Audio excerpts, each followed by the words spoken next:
তোমার এই যক্ষপুরের কাজের চেয়ে অনেক অনেক সহজ। যেদিন তুমি আমাকে তোমার ভান্ডারে ঢুকতে দিয়েছিলে, তোমার এই সোনার চাল দেখে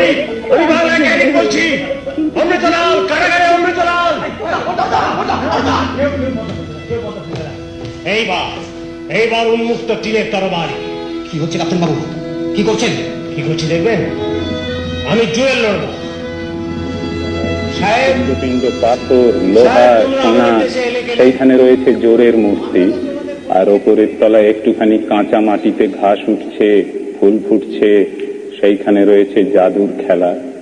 দুর্গমের থেকে আমি হিরে আনি, মানিক আনি, কিন্তু সহজের থেকে ওই প্রাণের জাদু গ্রীসের একটি রাজ্য থেবাই। এই থেবাইয়ের রাজা লাইয়ুস দূর বিদেশ যাত্রাকালে নিহত হন। কিভাবে নিহত হন? পুত্র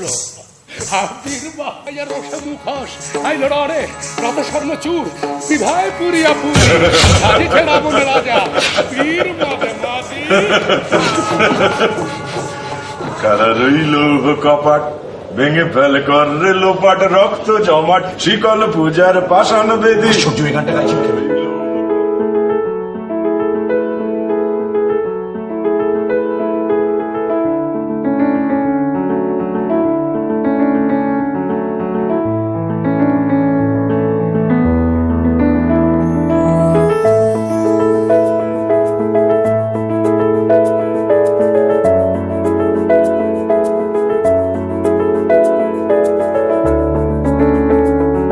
নমস্কার, আমি রুদ্রপ্রসাদ চক্রবর্তী, আসানসোল চর্যাপদ নাট্য দলের সঙ্গে যুক্ত। আমি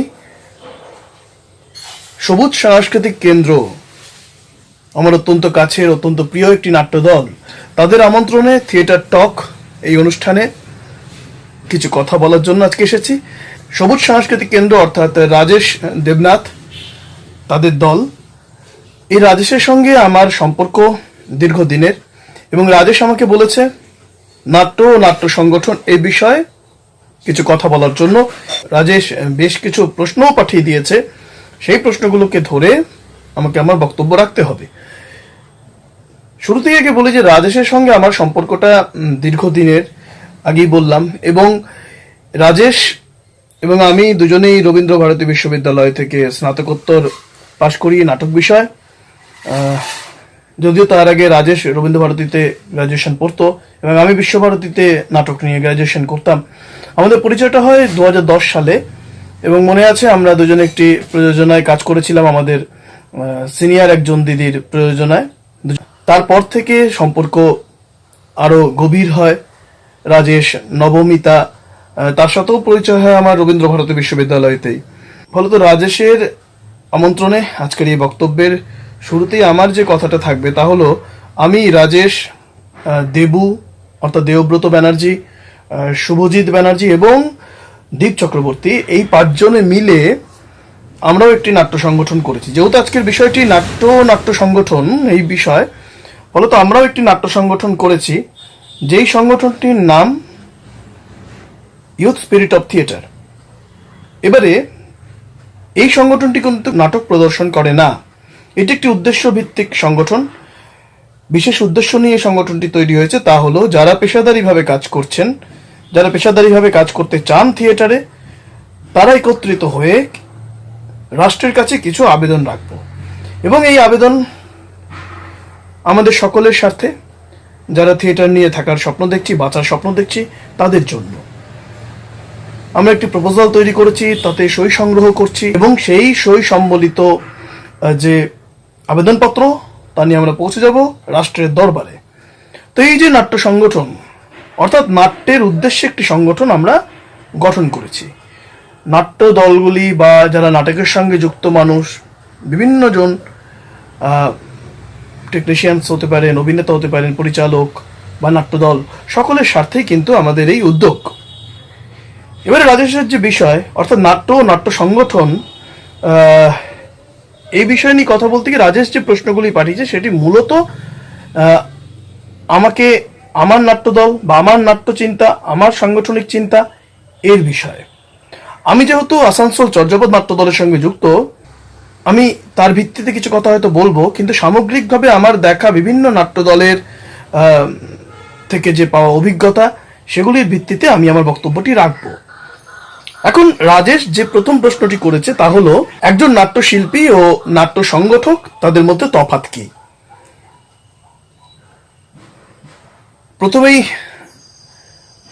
প্রথমেই ভাবতে হবে যে নাটক তো হয় নাট্য দলে, অর্থাৎ একটি সংগঠনে নাটক হয়।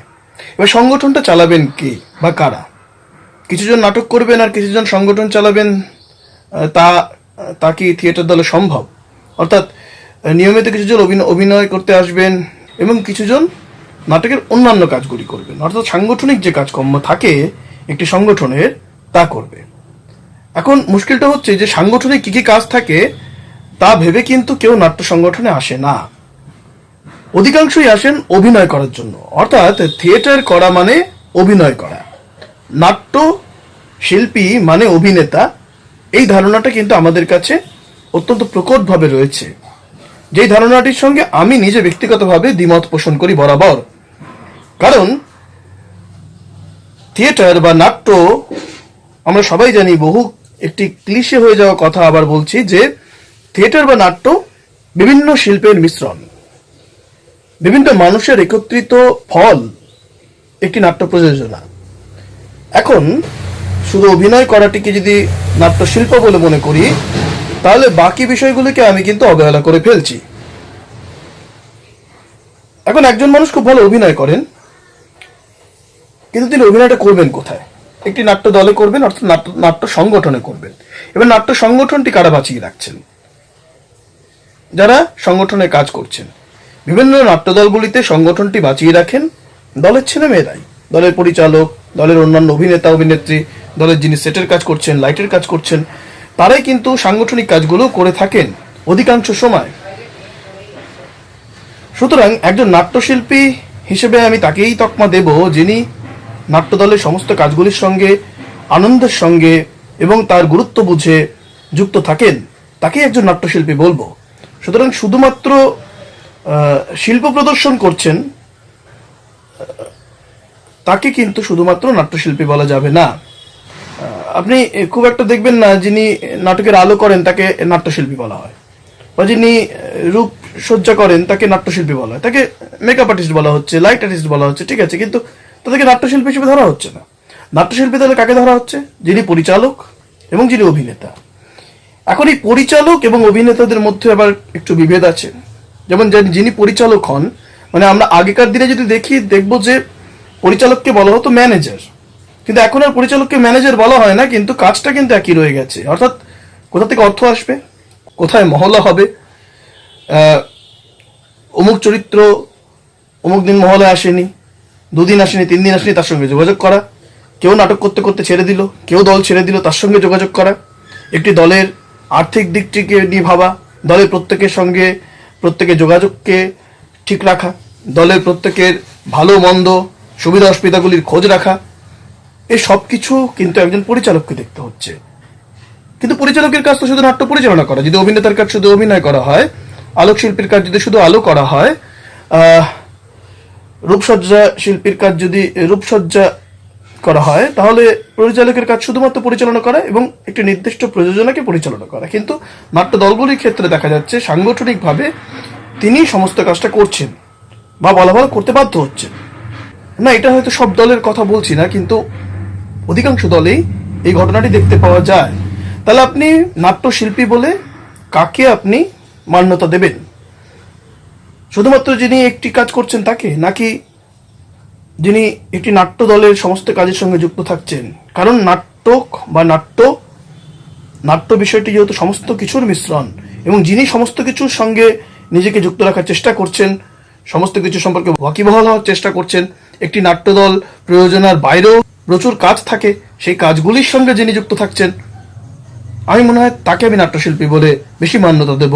দলের সেই সব ছেলেমেয়েদেরকে আমি বেশি মান্যতা দেব যারা অভিনয়ের পাশাপাশি দলের ঘরটিকে সাজিয়ে রাখছেন, যারা অভিনয়ের পাশাপাশি সেটের গাড়ি বুকিং করছেন, টিকিট বুকিং করছেন, দলের নিয়মিত অ্যাটেন্ডেন্স রাখছেন, যারা দলের আর্থিক যে বিষয়গুলি আছে, দলের যেসব ছেলেমেয়েরা সেই সব বিষয়গুলিকে হিসেব রাখছেন নিয়মিতভাবে, মানুষের সঙ্গে যোগাযোগ রাখছেন, বিভিন্ন প্রচারের কাজগুলি যারা করে যাচ্ছেন নিয়মিতভাবে, এই সমস্ত কাজ যারা দলে যেসব ছেলেমেয়েরা নিয়মিতভাবে করেন, পাশাপাশি অভিনয়, সঙ্গীত, আলো, মেকআপ, সেট, লাইট, এই সমস্তটা যারা করছেন, আমি পরিপূর্ণ নাট্যশিল্পী হিসেবে তাদেরকে বলবো। বাকিরা অবশ্যই নাট্যশিল্পী, কিন্তু একটা তো বিভেদ অবশ্যই, আমি তো আমার যুক্তি দিলামই, সেক্ষেত্রে একটা বিভেদ হয়েই যায়, কাকে আপনি পরিপূর্ণ নাট্যশিল্পী বলবেন এবং কাকে আপনি আংশিক নাট্যশিল্পী বলবেন, কারণ সে নাট্যশিল্পের একটা আংশিক কাজ করছে। তাই জন্য আমি মনে করি যারা নাট্যদলের সমস্ত কাজগুলির সঙ্গে যুক্ত থাকার চেষ্টা করেন তারাই নাট্যশিল্পী এবং তারাই সংগঠক। সুতরাং নাট্যশিল্পী বা নাট্য সংগঠকের মধ্যে এটুকুই তফাৎ এবং এটুকুই মিল। যারা সংগঠনের কথা ভাবেন, যেসব নাট্যশিল্পীরা তারাই নাট্য সংগঠক, এবং যেসব নাট্য সংগঠকরা নাট্য সংগঠনের পাশাপাশি তাদের শিল্প নিয়েও ভাবেন, তারা অবশ্যই নাট্যশিল্পী। কিন্তু শুধুমাত্র নাট্যশিল্পী হয়ে থাকলাম কিন্তু সংগঠনে কোনো দায়িত্ব নিলাম না, সেক্ষেত্রে তারা আদর্শ নাট্যশিল্পী নন।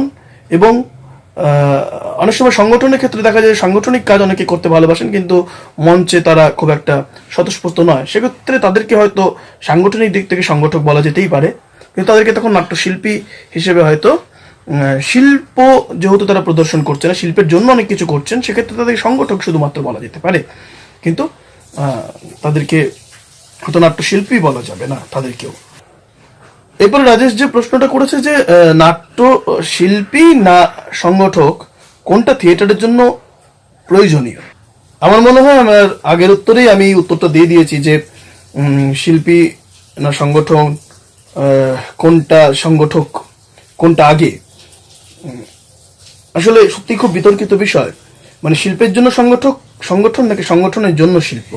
অবশ্যই শিল্প করবে বলেই একটি সংগঠন তৈরি করা হয়েছে, সংগঠন করার জন্য সংগঠনের প্রয়োজনে শিল্পটা হচ্ছে না, শিল্প প্রদর্শনের জন্য সংগঠনটা তৈরি করা হয়েছে।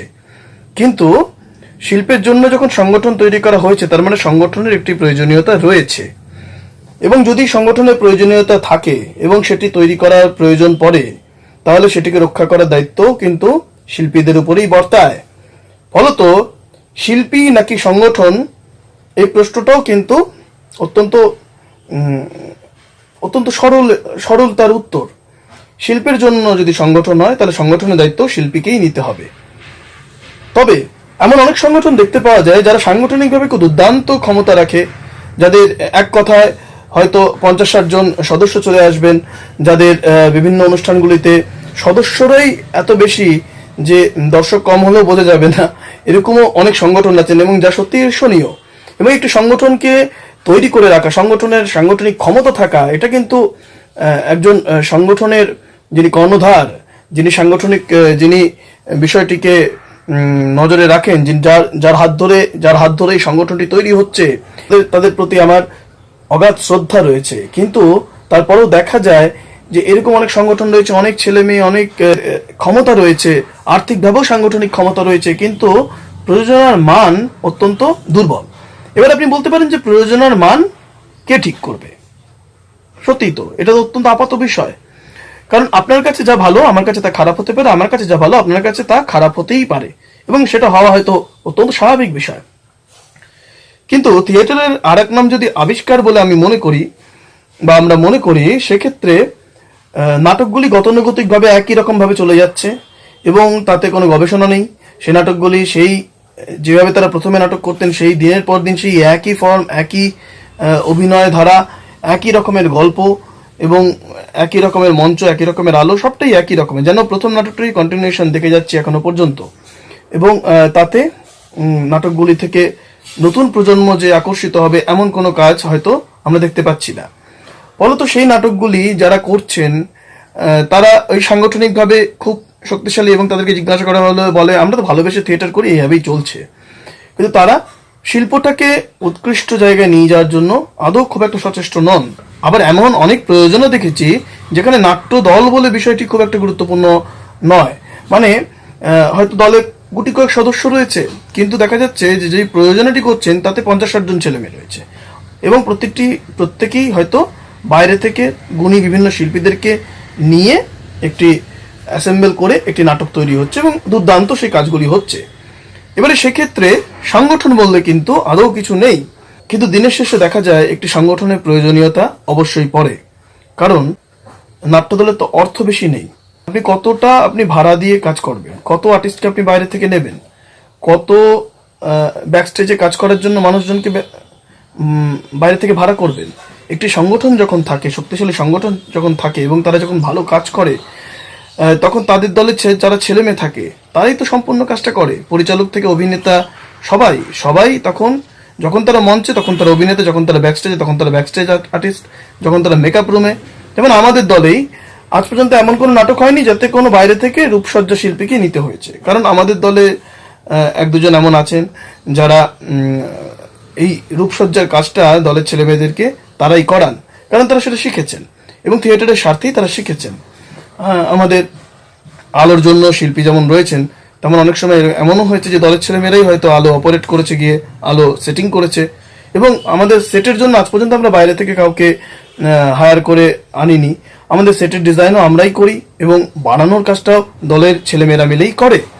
ফলত বোঝা যাচ্ছে যে একটি সংগঠন থাকলে পরে কতটা সুবিধেজনক একটা বিষয় তৈরি হয়। আমাদের মিউজিকের জন্য দলের ছেলেমেয়েরাই মিউজিকের কাজ করে, অভিনয়ও তারা করেন, পরিচালকও তারা, এবং নাটক লেখাটাও দলের মানুষেরাই করেন। একবারই শুধু আমরা অভি চক্রবর্তী পরিচালিত এবং রচিত নাটক 20-টি অভিনয় করেছিলাম। তাছাড়া সবকটাই মোটামুটি দলের যারা শিল্পী তাদেরই লেখা, তাদেরই পরিচালিত নাটক, এবং মাঝখানে সুপ্রিয় কাঞ্জিলালের লেখা ঘোড়ার ডিম নাটকটি আমরা অভিনয় করেছিলাম। কিন্তু বাকি সব মেটেরিয়ালই কিন্তু আমাদের দলের। এবারে আমাদের কিন্তু বাইরে থেকে কাউকে নিয়ে কাজটি করতে হয়নি। ফলত আমি মনে করি যে সংগঠন থাকাটা অত্যন্ত জরুরি। তার মানে এই নয় যে সংগঠন না থাকলে আপনি নাট্যশিল্প করতে পারবেন না, আপনি একা একাও নাট্যশিল্প অবশ্যই করতে পারেন।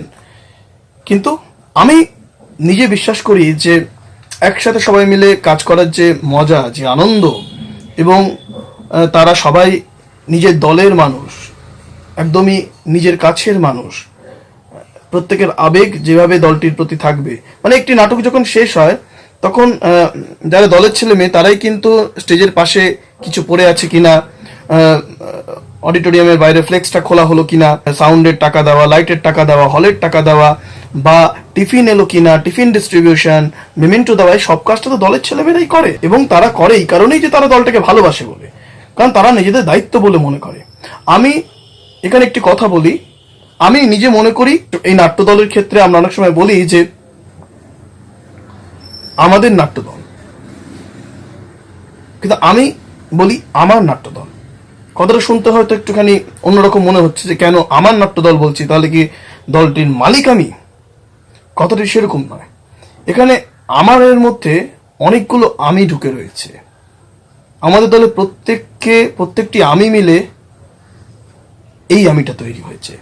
একইভাবে আমি বিশ্বাস করি, যদি বলি আমার নাট্যদল অর্থাৎ রুদ্রপ্রসাদ চক্রবর্তীর নাট্যদল আসানসোল চর্যাপদ, তেমনি সায়ন্তী যেন বলতে পারে যে সায়ন্তী চ্যাটার্জির নাট্যদল আসানসোল চর্যাপদ, রাজেশ পাত্রের নাট্যদল আসানসোল চর্যাপদ, ঐন্দ্রিলা তালুকদারের নাট্যদল আসানসোল চর্যাপদ, কৌশিক মণ্ডলের নাট্যদল আসানসোল চর্যাপদ। এইভাবে আমাদের দলে যারা যারা যারা আছে প্রত্যেকেই বলবে আমার নাট্যদল, আমার নাট্যদল।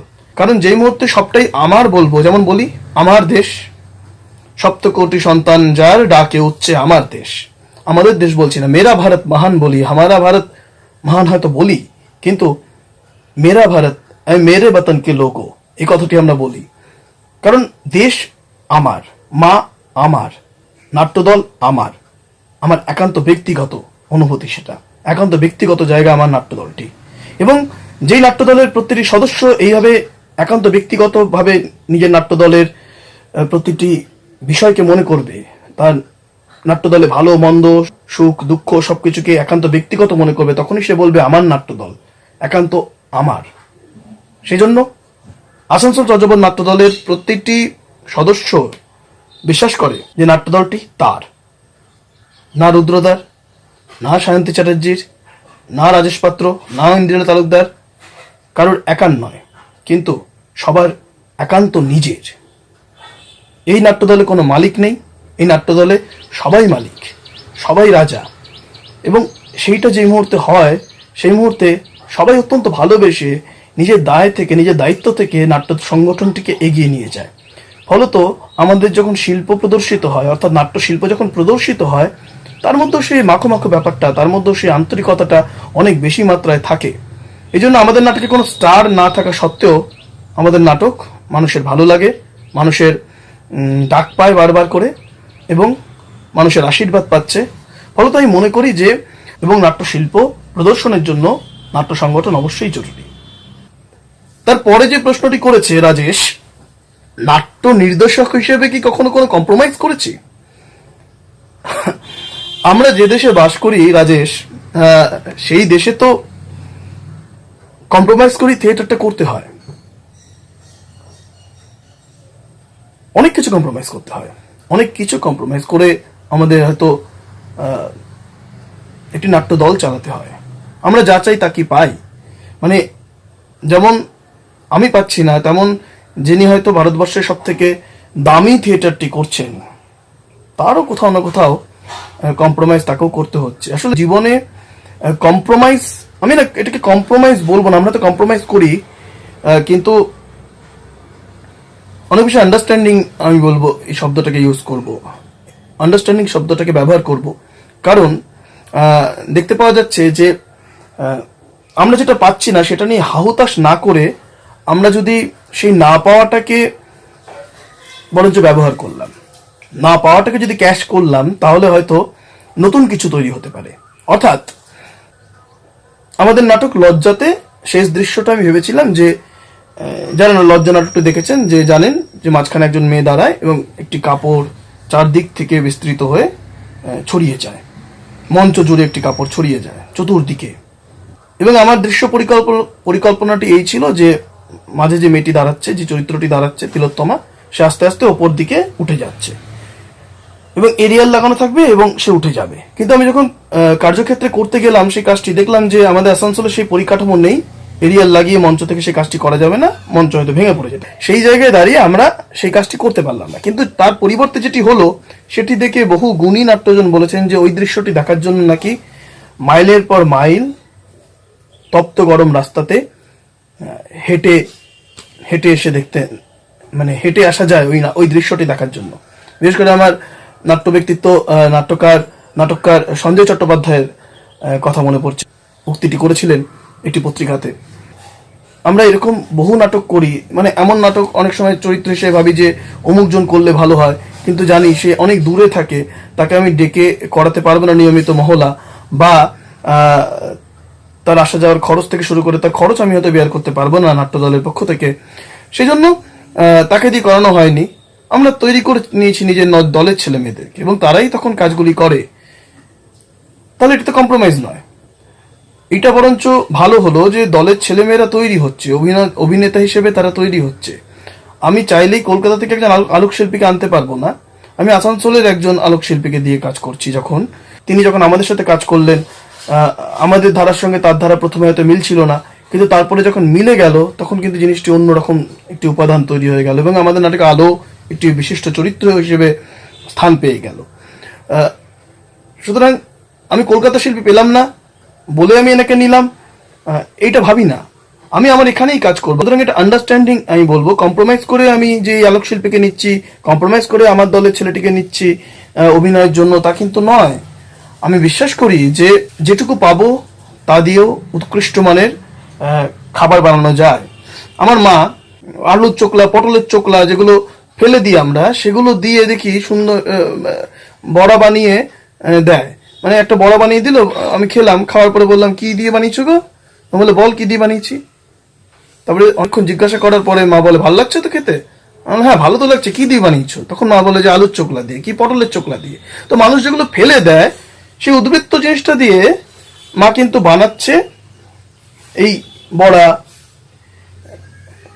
কি ছেচকি, এগুলো বানাচ্ছে। তো আমি যখন সেগুলো দেখি তখন ভাবি যে তার মানে জীবনের ধন কিছুই যায় না ফেলা, তো ফেলে দেওয়ার মতো কিছুই নেই, যেটুকু আছে তা দিয়ে উৎকৃষ্ট মানের কাজ করা যেতে পারে। আসলে যিনি ভালো ছবি আঁকেন তিনি ক্যানভাসেও ছবি আঁকতে পারেন, তিনি মাটিতেও ছবি আঁকতে পারেন, তিনি স্লেটেও ছবি আঁকতে পারেন, তিনি দেয়ালেও ছবি আঁকতে পারেন, তিনি সর্বত্র ছবি আঁকতে পারেন। সুতরাং যদি থিয়েটারটা বুঝে করা গেল সেক্ষেত্রে কিন্তু কি পেলাম না সেটা বড় কথা নয়। আমার কাছে যা মাধ্যম আছে, আমার কাছে যা রয়েছে, তাই দিয়ে একটি দারুণ কাজ তৈরি করা যায় বলে আমি অন্তত বিশ্বাস করি, এবং সেই বিশ্বাস থেকেই কাজ করে যাচ্ছি, এবং তার সাক্ষী আপনারা সকলেই। আর একটি কথা কম্প্রোমাইজের ক্ষেত্রে বলি যে অনেক সময় নাট্যদলগুলির ক্ষেত্রে যারা সাংগঠনিকভাবে, যখন আমি সংগঠক হিসেবে, নির্দেশকের সাথে সংগঠক হিসেবেও নিজেকে ভাবছি, সে সময় দেখছি যে আমাদের দলে একটি ছেলে, সে বাঁকুড়ায় থাকে। সে যখন আসানসোলে পড়াশোনা করতো তখন সে নিয়মিত দলে আসতো, কিন্তু এখন সে বাঁকুড়ায় চলে গেছে, তার আর্থিক অবস্থা খুব একটা ভালো নয়, এবং সে বাঁকুড়ায় একটি ছোট্ট কাজ করছে। এবার সে কিন্তু নিয়মিত আর বাঁকুড়া থেকে আসানসোল মানে পশ্চিম বর্ধমানে এতটা ডিস্টেন্স পার করে, এবং প্রত্যন্ত গ্রামে থাকে, শুশুনিয়া পাহাড়ের গায়ে যে গ্রাম সেখানে থাকে, তো সেখান থেকে নিয়মিত কিন্তু সে আর আসতে পারে না। এবার আমি সাংগঠনিকভাবে যদি দেখতে চাইলাম, তাহলে আমি কি তাকে বার করে দেব? এবার তার সঙ্গে আমাকে তাহলে কম্প্রোমাইজ করতে হচ্ছে তাকে দলে রাখার জন্য। এবার যেই ছেলেটি নিয়মিত আসছে, যে মেয়েটি নিয়মিত আসছে, তারা বলতেই পারে ও রোজ আসছে না, ওকে কেন দলে রাখা হচ্ছে, আমাকে কেন রোজ সময় আসতে বলা হচ্ছে। এবার তাহলে ওর সাথে আমি কম্প্রোমাইজ করছি না আন্ডারস্ট্যান্ডিং এ আসছি? আমার মনে হয় আমি আন্ডারস্ট্যান্ডিং এ আসছি যে ভাই তুই তাহলে সপ্তাহে 2 দিন করে আয়, চর্যাপদেই থেকে যা, চর্যাপদেই 2 দিন থেকে মহলা দে, দলে কাজকর্ম করে আবার ফিরে যা। তো আমি একটি বিষয়কে কম্প্রোমাইজিং মেন্টালিটি থেকে করি না। আমি দলকে রক্ষা করার জন্য এবং ভালো কাজ করার জন্য আমি পুরোটাই একে অন্যের সাথে সহযোগিতা করে কাজ করে যাই, এবং তাতেই আমি বিশ্বাস করি। যাক, পরের প্রশ্নে যাই। সংগঠক রুদ্র কি কি সুবিধা পান শিল্পী রুদ্রের কাছ থেকে? বেশ মজার প্রশ্ন। আসলে আমার মনে হয়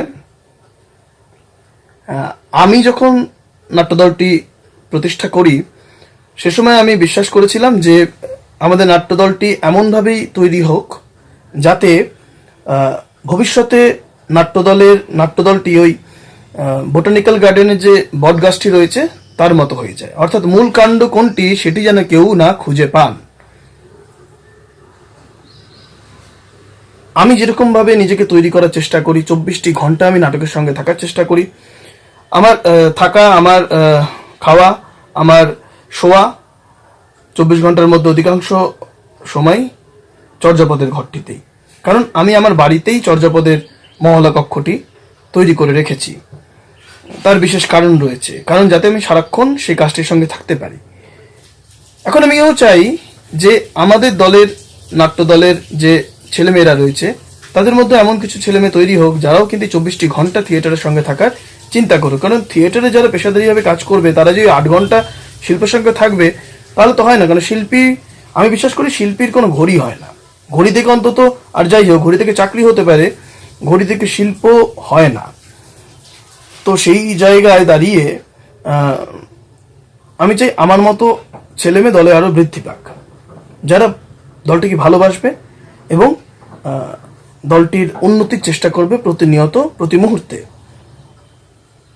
তার মানে আমি আমার সংগঠনে সংগঠক রুদ্র এরকম শিল্পীদের চাইছি যারা সবসময় থিয়েটারটা নিয়ে ভাবনা চিন্তা করবে, তাদের শিল্পর উন্নতির চিন্তা করবে, নাট্যদলের উন্নতির চিন্তা করবে। এবং আমিও যখন চাইছি যে এরকম ছেলেমেয়ে আরো বৃদ্ধি পাক, তাহলে সংগঠক রুদ্রের কাছে শিল্পী রুদ্রের কিন্তু একটি গুরুত্ব রয়েছে। কারণ সংগঠক রুদ্র কিন্তু শিল্পী রুদ্র আছে বলে অনেক কাজ করতে পারে, কারণ জানে শিল্পী রুদ্র আর যাই হোক ফাঁকি মারবে না। শিল্পী রুদ্র স্ক্রিপ্টটা সময় মুখস্থ করে সে মহলায় যাবে, শিল্পী রুদ্র দেরি করে মহলায় আসবে না, শিল্পী রুদ্র দলের নাটকের প্রচারের কাজে নিজেকে নিয়োজিত করবে, শিল্পী রুদ্র দলের নাটকের উন্নতির জন্য নিয়মিত মহলা দেবে, প্র্যাকটিস চালাবে, তার পড়াশোনা চালাবে, দলের অন্যান্য যে কাজকর্মগুলি রয়েছে, দলের ঘর গুছানো, দল ঝাড় দেওয়া থেকে শুরু করে দলের বিভিন্ন ভালো মন্দ নিয়ে ভাবা, দলের সুবিধা অসুবিধা চিন্তা করা, দলের অন্যান্যদের সুবিধা অসুবিধা চিন্তা করা, এসবই যেমন শিল্পী রুদ্র ভাবেন তেমন সংগঠক রুদ্রও ভাবেন। ফলত সংগঠক রুদ্রের সঙ্গে শিল্পী রুদ্রের বেশ বন্ধুত্ব, দুজনকে পছন্দ করে, এবং শিল্পী রুদ্র ছাড়া সংগঠক রুদ্র অনেকটাই অসহায় হয়ে পড়বে, এটা আমি জানি। এবং আমি তাই চাই যে শিল্পী রুদ্রের মতো সংগঠক রুদ্রের কাছে আরো বেশ কিছু ছেলে মেয়ে তৈরি হোক যারাও একইভাবে কাজ করবে। এই প্রসঙ্গে বলি, আমাদের দলের রাজেশ, মাতন, অরুণিমা, বুদ্ধদেব, দীনেশ, কৌশিক, অভিষেক এরা সবাই অত্যন্ত সক্রিয়ভাবে দলের সঙ্গে যুক্ত। এরা সবাই কিন্তু অত্যন্ত সক্রিয়ভাবে শিল্পী রুদ্রর মতনই দলটিকে ভালোবাসেন এবং সংগঠক রুদ্রর কাছে এই প্রত্যেক জনই এক একজন শিল্পী এবং এর প্রত্যেকেই এক একজন সংগঠক দলের। তাই আমাদের দলের সংগঠক হিসেবে বেশ কয়েকজন রয়েছে যারা অত্যন্ত সক্রিয়ভাবে কাজ করছেন, তাদের মধ্যে আমিও একজন এবং আমাদের দলের অনেকেই রয়েছেন তাতে। এবং একইভাবে শিল্পী হিসেবেও তারা যথেষ্ট পরিপাটিভাবে কাজ করেন, তারা নিজেদের শিল্প নিয়ে ভাবনা চিন্তা করেন। সায়ন্তী আর আমি মিলে দলটি যখন প্রতিষ্ঠা করেছিলাম তখন থেকেই কিন্তু আমরা চিন্তা করেছিলাম যে এরকম কিছু ছেলে মেয়ে তৈরি হবে যারা দলটি নিয়ে ভাববে, যারা সংগঠন নিয়ে ভাববে। এবং তার ফলে দেখা গেল যে বর্তমান সময়ে দাঁড়িয়ে আমরা যখন থিয়েটারের কাজ করছি তখন সংগঠক রুদ্রর কাছে অনেকগুলি সংগঠক তৈরি হয়ে গিয়েছে এবং অনেকজন শিল্পী রুদ্রের পাশাপাশি অনেকজন শিল্পীও তৈরি হয়ে গিয়েছে চর্যাপদে।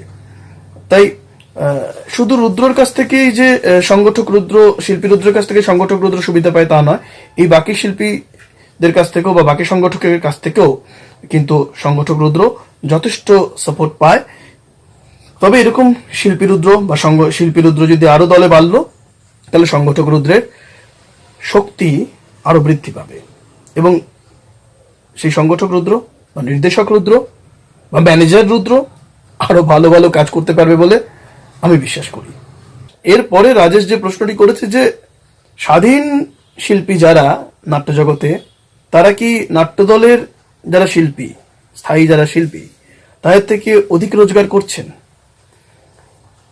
এ বিষয়টি না আমি ঠিক বলতে পারবো না। তার কারণটা হচ্ছে আমি যেই অঞ্চলে কাজ করি অর্থাৎ পশ্চিম বর্ধমানের আসানসোলে, এখানে ফ্রিল্যান্স অ্যাক্টর বলে কিছু নেই। হ্যাঁ, ফ্রিল্যান্স আলোক শিল্পী রয়েছেন বা রূপসজ্জা শিল্পী রয়েছেন। হ্যাঁ, তারা তো অবশ্যই প্রতিটি শো এর পরে নাটকের মানে তাদেরকে তাদের পারিশ্রমিকটি দিয়ে দেওয়াই হয়, সেটি তো দিতেই হয়। সেই দিক দিয়ে দেখতে গেলে একটি নাটক করার পরে যখন আমরা একটি নাটক করার পরে শুধু যাতায়াতের খরচটুকু হয়তো পেলাম এবং বাকি প্রোডাকশনের খরচেই বাকি টাকাটা বেরিয়ে গেল, রিহার্সালের খরচে বাকি টাকাটা বেরিয়ে গেল এবং যেটুকু বাঁচলো তা দিয়ে যিনি আমাদের সেটের গাড়িটি যিনি নিয়ে যাচ্ছেন তার গাড়ির খরচ এবং যিনি আলোক শিল্পী তার আলোর খরচ, মেটেরিয়ালের খরচ এবং আলোক প্রক্ষেপণের জন্য যে পারিশ্রমিক তা তাকে দেওয়া হচ্ছে, তিনি প্রতিটি শোয়ে হয়তো পাচ্ছেন। কিন্তু আসানসোলে যারা নাট্য অভিনয় যারা করেন তারা অর্থের বিনিময় এখনো পর্যন্ত দেখিনি কেউ করেছেন।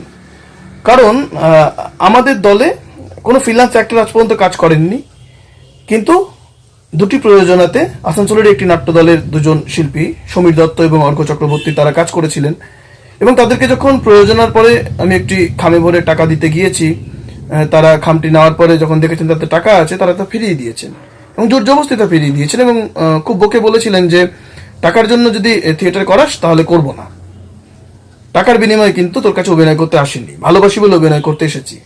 ফলত এখানে অবশ্যই তারা কাজটা খুব পেশাদারিভাবেই করেছেন, মহলাও খুব পেশাদারিভাবে দিয়েছেন, কিন্তু কমার্শিয়াল ভাবে তারা ভাবেননি বিষয়টাকে নিয়ে।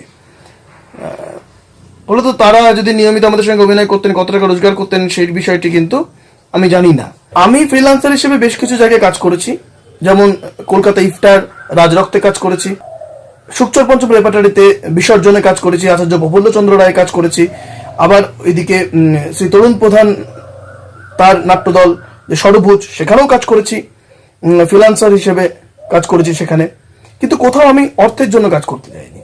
হ্যাঁ, নাটকের পরে হয়তো তারা অর্থ দিয়েছেন, কিন্তু আমার উদ্দেশ্যটা ছিল কাজটি শেখা, সম্পর্কটা ছিল আসল উদ্দেশ্য। তাদের সাথে সম্পর্ক রয়েছে, তারা একটি কাজের জন্য আমাকে আমন্ত্রণ জানিয়েছেন, তারা আমাকে এই চরিত্রটি দেওয়ার গুরুত্ব দিয়েছেন এবং আমাকে সেই চরিত্রটি দিয়েছেন এবং আমি সেই চরিত্রটি করার চেষ্টা করেছি এবং সেটি করতে গিয়ে নিজের অনেক ভুল বুঝতে পেরেছি, নিজেকে অনেক ঠিক করার চেষ্টা করেছি, অনেক কিছু শিখতে পেরেছি। একটি নাট্য দলের কাজকর্ম কিভাবে হয়, পরিচালক অভিনেতা সম্পর্ক কিভাবে হয়, আলোক শিল্পী বা যারা ব্যাকস্টেজে আছেন তাদের সঙ্গে পরিচালকের সম্পর্ক কি করে হয়, একটি নাট্যদল কি করে চলে, সবকিছু শিখতে পেরেছি কিন্তু এনাদের হাত ধরে।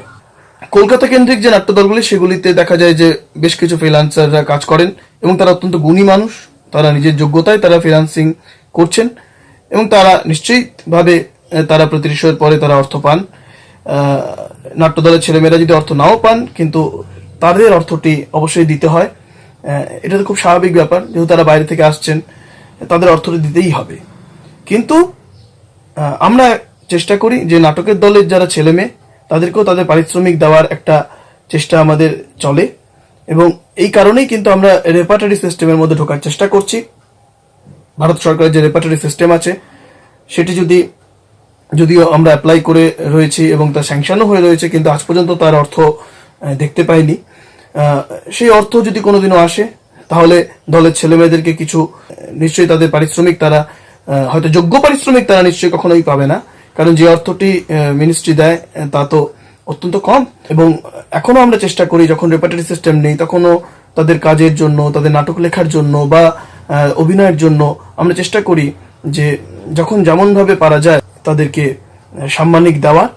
এবং হয়তো সেটা যারা স্বাধীনভাবে কাজ করছেন তাদের তুলনায় হয়তো কম হতে পারে, কিন্তু তারা আছেন বলেই নাট্যদলগুলি বেঁচে আছেন এবং তারা আছেন বলেই কিন্তু এই স্বাধীন যারা শিল্পী তারা নাট্যদলগুলিতে কাজ করতে আসতে পারছেন। এবং তারা যদি নাট্যদলগুলিতে না থাকতো, মানে দলের ছেলেমেয়েরা যদি নাট্যদলগুলিতে না থাকতো তাহলে হয়তো নাট্যদলগুলি নাট্য প্রয়োজনও করতে পারতো না, তখন কিন্তু এই স্বাধীন শিল্পীরাও কিন্তু তাদের রোজগার ব্যাহত হতো। ফলত আমি দুজনকে অত্যন্ত গুরুত্বপূর্ণ বলে মনে করি, কারণ স্বাধীন শিল্পীদেরও প্রয়োজন, কারণ যে নাট্যদলে সেই চরিত্রটি করার মতো যোগ্য অভিনেতা নেই তখন স্বাধীন শিল্পীকে অবশ্যই ডাকতে হয় এবং তারা যোগ্যতম অভিনয় করে দিয়ে তারা যান এবং তারাও যে সবসময় খুব ভালো পারিশ্রমিক পাচ্ছেন বলে আমারও মনে হয় না, কারণ নাট্যদলগুলির অবস্থা তো খুব ভালো নয়। ফলত সেখানেও তারাও হয়তো ভালোবেসেই নাট্যদলের অবস্থা বুঝেই তারা হয়তো পারিশ্রমিক নেন। সবসময় যে অনেক টাকা স্বাধীন শিল্পীরা পাচ্ছেন তাও নয়। আমি যে আলোক শিল্পীর কথা বলছিলাম আমাদের দলের, যিনি কাজ করেন, কোনো শোয়ে হয়তো অত্যন্ত কম টাকায় অভিনয়টি করতে হয়েছে আমাদের গিয়ে সম্পর্কের খাতিরে বা কোনো বিশেষ কারণে, সেক্ষেত্রে দেখা গেছে তিনিও কিন্তু আমাদের থেকে টাকা নেননি। তিনি বলেছেন আমি যাব আসবো, আমার দলের একজন আমার সাথে হেল্পার যাবে, তাকে 400 টাকা বা 300 টাকা দিয়ে দিও, আমার কোনো টাকা দিতে হবে না। এবং তিনি ফ্রিতেই তার আলো আমাদের দিয়েছেন ব্যবহার করার জন্য। এখানে সাউন্ডের একজন আছেন, তিনি ফ্রিতেই তার সাউন্ড বক্স, তার মাইক্রোফোন আমাদেরকে ব্যবহার করতে দিয়েছেন। এরকমও রয়েছে মানুষজন। ফলত সমস্ত স্বাধীন শিল্পীরা যে শুধুমাত্র টাকার জন্য কাজ করেন তাও নয়, তারাও ভালোবেসেই কাজ করেন বলে আমার বিশ্বাস। কিন্তু আমাদের চেষ্টা করতে হবে থিয়েটারের পেশাদারিত্ব বাড়ানোর এবং যাতে দলের ছেলে মেয়েরা যারা যোগ্যতার সঙ্গে অভিনয় করছেন, দলের শুধু অভিনয় নয়, দলের যারা কাজ করছেন সেই কাজের পরিবর্তেও তাদেরকে একটি পারিশ্রমিক দেওয়া উচিত বলে আমি মনে করি। এবং আমরা চেষ্টা করছি আমাদের নাট্যদলে সেই পরিকাঠামোকে তৈরি করার, এবং আমার বিশ্বাস সেটিও ধীরে ধীরে তৈরি হয়ে যাবে এবং সেই প্রসেস আমরা শুরু করে দিয়েছি। যদিও আমাদের রেপার্টারি সিস্টেমে সরকার থেকে এখনো পর্যন্ত কোনো টাকা আমরা পাইনি ভারত সরকারের কাছ থেকে, রাষ্ট্রের কাছ থেকে, কিন্তু তারপরেও আমরা আমাদের যতটুকু নাটক করে বা বিভিন্ন খাত থেকে যখন আমাদের টাকা সংগৃহীত হয় সেই টাকা থেকে কিন্তু দলের ছেলে মেয়েদেরকে তাদের কাজের জন্য পারিশ্রমিক আমরা দিয়ে থাকি। যারা সেই পারিশ্রমিক পাওয়ার যোগ্য তাদেরকে আমরা এইভাবেই সম্মান জানিয়ে থাকি। যতটা দরকার টাকার ততটা হয়তো দিতে পারছি না, কিন্তু সামান্য সম্মান হয়তো জানাতে পারছি সেই অর্থের মাধ্যমে। পরের প্রশ্নটা বেশ জটিল। চর্যাপদের দর্শন আর ব্যক্তি রুদ্রের দর্শন দুটো কি এক? দর্শনের তফাৎ থাকলে পরে একসাথে হয়তো থাকা যায় না, কারণ যখন কিছু মানুষ একসাথে জড়ো হয়, মানে এই যে এখন আপনি যে আমার কথাটা শুনছেন, যারা যারা শুনছেন তারা হয় থিয়েটার ভালোবাসেন, থিয়েটারে দর্শক হতে পারেন বা থিয়েটার করেন, নাট্যকার, পরিচালক, আলোকশিল্পী, রূপসজ্জা শিল্পী, সেটের মানুষ, দলের সংগঠক, অভিনেতা, নৃত্যশিল্পী, সঙ্গীত শিল্পী, যে কেউ হতে পারেন। কিন্তু যারা শুনছেন তাদের সঙ্গে আমার একটি দর্শনের মিল আছে, যে আমিও সৎভাবে শিল্পের সঙ্গে থাকার চেষ্টা করছি, আপনিও চেষ্টা করছেন শিল্পের সঙ্গে থাকার। এখানে কিন্তু একটা দর্শনের মিল রয়েছে। এবারে কিছু মতের হয়তো অমিল হতে পারে একজন মানুষের সঙ্গে আরেকজন মানুষের, এবং প্রশ্নহীন আনুগত্য কখনোই কিন্তু একটি সংগঠনের জন্য বা একটি শিল্পের জন্য বা কোনো মানুষের জন্য কিন্তু ভালো হতে পারে না। প্রশ্ন থাকাটা অত্যন্ত প্রয়োজনীয়। আমরা যখন দলে কোনো কাজ করি তখন সবাই মিলে বসেই সিদ্ধান্ত দিই কোন নাটকটি করব। মানে আমি একটি নাটক লিখলাম, ভাবলাম মানে সেটি করবো তা কিন্তু নয়। সেই নাটকটি আমি দলে শোনাই এবং শোনানোর পরে একদম যে নতুন ছেলেটি বা মেয়েটি এসেছে এবং একদম যে পুরনো, অর্থাৎ আমার সঙ্গে দল শুরু করেছিল সায়ন্তী চ্যাটার্জি, তারও যেমন সাজেশন নিচ্ছি, তেমন নতুন যে একদম হয়তো 2-3 দিন এসছে, সে থিয়েটারে হয়তো কিছুই দেখেনি, কিছুই বোঝে না এখনো, তাকেও জিজ্ঞাসা করি তোর কেমন লাগলো। কারণ এরকম কিছু না জানা, কিছু না বোঝা মানুষ তো দর্শক হিসেবেও বসেন অনেক সময়। যিনি প্রথমবার থিয়েটার দেখতেছেন এমন দর্শকও থাকে, এবার তাকেও তো আমার থিয়েটারটা ভালো লাগাতে হবে। তাহলে বা তার কাছেও আমার পৌঁছে যাওয়ার একটা কোথাও দায় রয়েছে, থিয়েটারকে পৌঁছে দেওয়ার একটা দায় রয়েছে। সেই জায়গা থেকে আমি প্রত্যেককে জিজ্ঞাসা করি যে কি মনে হলো, প্রত্যেকের সাজেশনটা শুনি, শোনার পরে সবাই মিলেই একটি সিদ্ধান্ত নিই। আচ্ছা অমুক জায়গাটা পরিবর্তন করলে ভালো হয়, অমুক তোষক জায়গাটা ঠিক ভালো হচ্ছে না। মানে কি, একটি মানুষ তো সবটা বুঝতে পারে না। আমি একটি নাটক লিখেছি, সেই নাটকটি আমার সন্তান। এবার সেই নাটকটি কাটতে কিন্তু আমার প্রচন্ড কষ্ট হয়। এবং শুধু আমার নয়, যারা যারা নাটক লেখেন তারা জানেন যে নাটক লেখার পরে সম্পাদনা করাটা আরো চাপের। কারণ নিজের সন্তানকে ব্যবচ্ছেদ করা, কেটে না হাতটা একটু বড় হয়ে গেছে, হাতটা একটু ছোট করে দিই বা আঙুলগুলো কেটে দিলাম কিছুটা, একটা পা বড় একটা পা ছোট, যে পাটা বড় সে পাটা কাট করে কেটে দিলাম।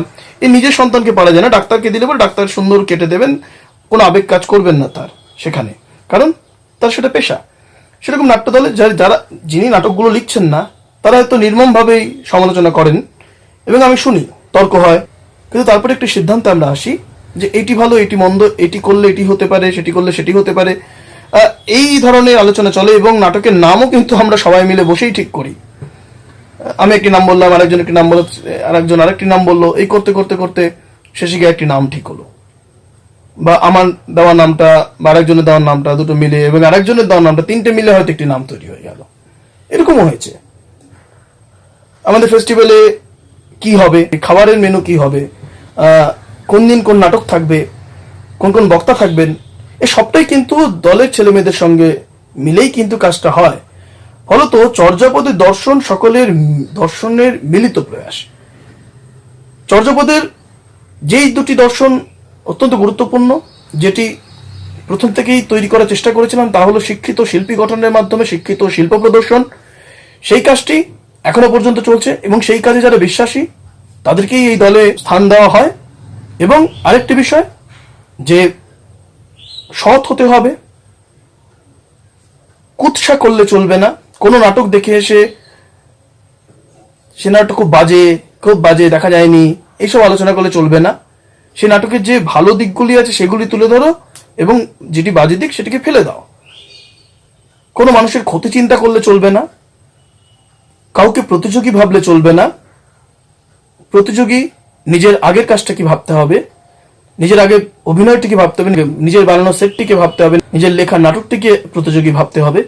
তাহলেই কিন্তু চর্যাপদে স্থান পাওয়া যাবে। এটিতে আমরা বিশ্বাস করি এবং এই দর্শন আমাদের দলের প্রত্যেকের দর্শন। সুতরাং দর্শনের কোনো সমস্যা হওয়ার কথা নয় এবং এই দর্শন আমারও দর্শন এবং চর্যাপদেরও দর্শন এবং দলে যারা আছে তারা প্রত্যেকেই দর্শনে বিশ্বাস করেন। ফলত দার্শনিকভাবে আমরা কেউ কারোর সঙ্গে মতবিরোধে যাই না, কিন্তু তর্ক তো হবে, গঠনমূলক সমালোচনা হতে পারে এবং তার মাধ্যমে আমরা একটি সুন্দর সিদ্ধান্তে পৌঁছতে পারি। চর্যাপদীয় দর্শন এবং রুদ্রের দর্শন দুই সমার্থক, কারণ একটি দর্শন থেকেই প্রতিষ্ঠা পায় একটি নাট্য দল। সুতরাং সেই দর্শনকে টিকিয়ে রাখা এবং নিজের দর্শনকেও বাঁচিয়ে রাখা দুই কিন্তু একান্তভাবে জরুরি বলে আমি মনে করি। অনেক কথা বলে ফেললাম। সব শেষে এসে যে প্রশ্নটা রাজেশ করেছে, রুদ্র এবং চর্যাপদের যাত্রাপথ।